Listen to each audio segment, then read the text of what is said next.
Hi guys, welcome or welcome back. If you are new here, click the subscribe button. My name is Kayla and I'm a birth doula and a mom of three. Let's talk about what to pack in your hospital bag for labor and delivery. I have a little experience with packing hospital bags and I have 3 babies myself. I have given birth 3 different times, have packed 3 different hospital bags. So let's talk about what to actually bring to the hospital and what the hospital actually provides. A little guideline, I would say to pack your hospital bag before you think you're actually going to need it. I went into labor at 35 weeks. So honestly, like any time you can really go into labor, but I would say to have your bags packed by about 34 to 35 weeks depending on your circumstances. Now let's talk about what you're actually going to need in your hospital bag. Pack about 2 or 3 outfits for yourself, depending on like what number baby this is. Usually if it's your first, they will have you stay for about 2 days after the birth of your baby. So if you're going in for an induction, you might want to have even more than that, because inductions can take a while, and sometimes during labor you might not want to wear those grungy labor gowns. Maybe you want to be in your own clothes, maybe you want to be in your own labor gown, so just think of that beforehand. Next, you're going to want some either slippers, socks, or both, because the hospital floors are absolutely disgusting. You do not want to have your bare feet being on those floors, but also a lot of hormonal changes are going to happen, and sometimes you can feel really cold, especially after delivery. After delivery, your body temperature can sometimes do some very wonky things, and sometimes it can make you cold, it can make you hot. So like, make sure to pack things according to that. Next, you're going to want a coming home outfit for yourself. I know typically when we think of going home outfits, it's for the baby, but also you need a going home outfit too. And I think this is a really good time to have a comfy going home outfit. You don't want anything that's going to be snug. You're still going to look at least 6 months pregnant by the time you leave the hospital. So you're not going to be able to fit into your jeans again. And also, you might not want to be able to fit into jeans again, because jeans can sometimes just be really uncomfortable. Especially if you have like a C-section, it can rub against your scar, it can rub against your stitches, all that kind of stuff like that. So make sure to wear loose clothing, some comfy clothing, not too hot, not too cold, all that kind of stuff. You're also going to want to bring some nursing bras. And this is even if you are not planning on breastfeeding. And here is why I say that. Nursing bras are really great for skin to skin. Skin to skin is important for every single baby, regardless of your feeding plan. And sometimes just like having some nursing bras to like make you feel more modest than just doing regular skin to skin out in the open can make you feel really good. And nursing bras can like come down for access to your chest, all stuff like that. Now let's talk about some things that you might need during labor. You might want to bring some combs. Combs are really good to have put in your palm while you're having contractions. This is a good thing to have even if you're not planning on going unmedicated through your entire labor, because even though your plan might be to eventually get an epidural, usually the reason that you're at the hospital is that you're having some sort of pain, whether that be your water broke and now you're having contractions. Usually you have to have contractions in order to be admitted to the hospital. So, you know, on some level, there's going to be some pain, and coping with that pain can make or break your labor. So combs are a really good tool to have to cope with your labor. Usually you just put it in the palm of your hand, you squeeze, and it actually tricks your brain into focusing on your hand instead of your contraction. It doesn't take away the contraction pain by any means, but it can definitely dull that pain because it has something else to focus on. So that is one thing to pack. Another thing to pack is a little handheld fan. That is a really good thing to have. I loved it during my last labor.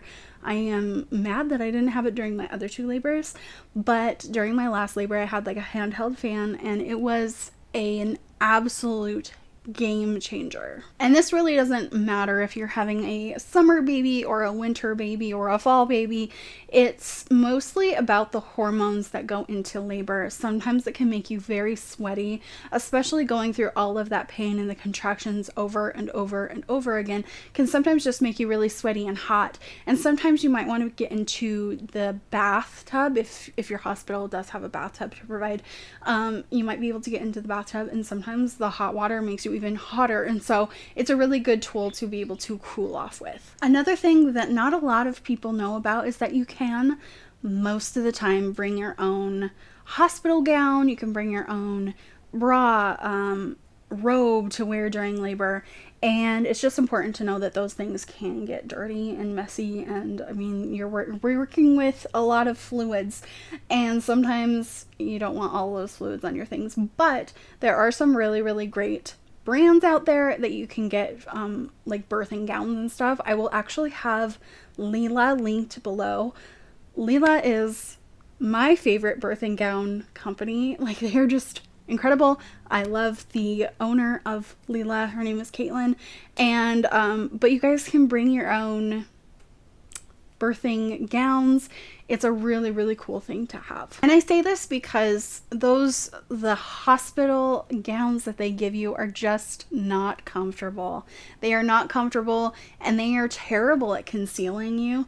You have to have the ties in the back and it still shows your butt.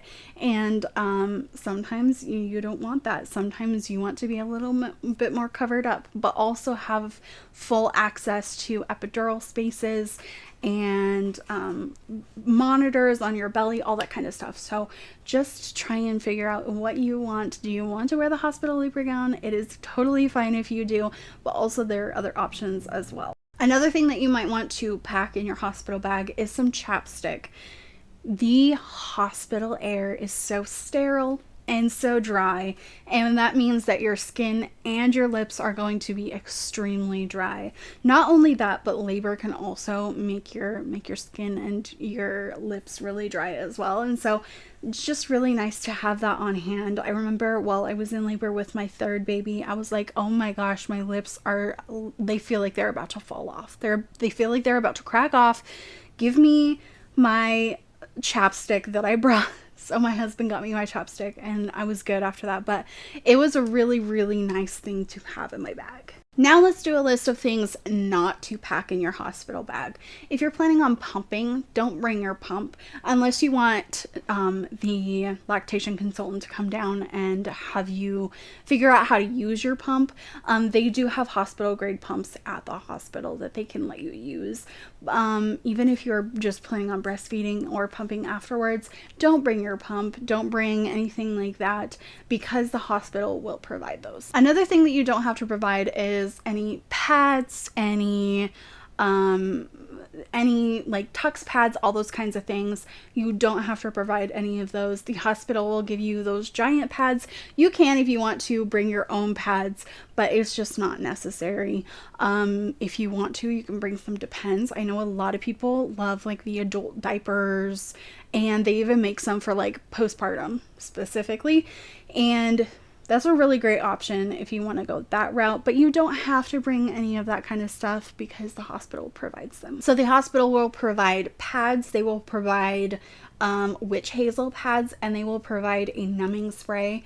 That way you are all set postpartum if you do have a vaginal delivery, also with a C-section. But if you do end up having a C-section, whether that be an unplanned C-section, a planned C-section, emergency C-section, they will give you a belly binder, which is just, it just like holds you in, and it goes around your belly and just helps your recovery so much. So it just kind of like holds you in and not like feel like you're pouring out.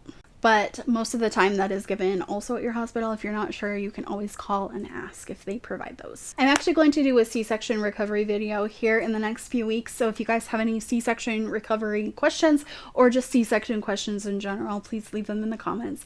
I hope you guys enjoyed this video, and I will talk to you in my next one. Bye guys.